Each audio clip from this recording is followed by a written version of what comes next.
बताओ, किसी भी वक्ता का भाषण कोई अन्य संसद सदस्य कैसे तय कर सकता है?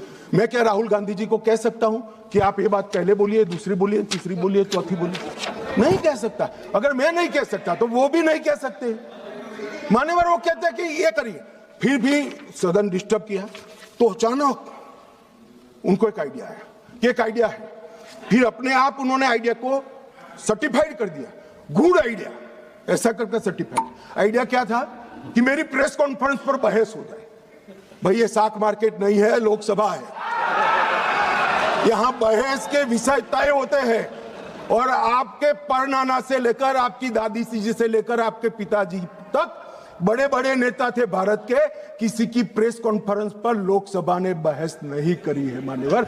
और मान्यवर विपक्ष के नेताजी का ग्रीवेंसेस है कि मुझे बोलने नहीं दिया जाता, विपक्ष के नेता की आवाज दबा देते।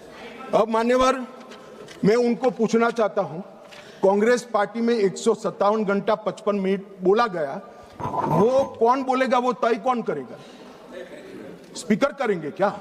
नहीं, वो तय आपको करना है, विपक्ष के नेता ने करना है। मगर बोलने का मौका आता है तब जर्मनी होते हैं, इंग्लैंड होते हैं मान्यवर, और फिर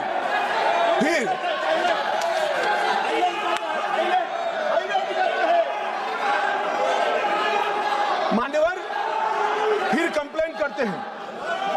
15, 17 और 18 एक भी राष्ट्रपति के अभिभाषण के धन्यवाद पर इन्होंने हिस्सा नहीं लिया। 16वीं लोकसभा में पूरी लोकसभा बजट पर की एक भी चर्चा में इन्होंने हिस्सा नहीं लिया मान्यवर। और एक भी, सुनो अब सुनना पड़ेगा, एक भी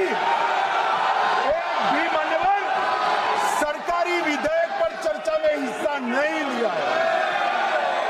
कहते हैं हमें बोलने नहीं देते मान्यवर। 16वीं लोकसभा में और 17वीं लोकसभा में 19, 20 और 21 राष्ट्रपति अभिभाषण पर हिस्सा नहीं लिया। 19, 20, 22, 23 केंद्रीय बजट पर चर्चा में हिस्सा नहीं लिया। और एक बिल छोड़कर एक भी विधेयक में भी चर्चा पर हिस्सा नहीं लिया।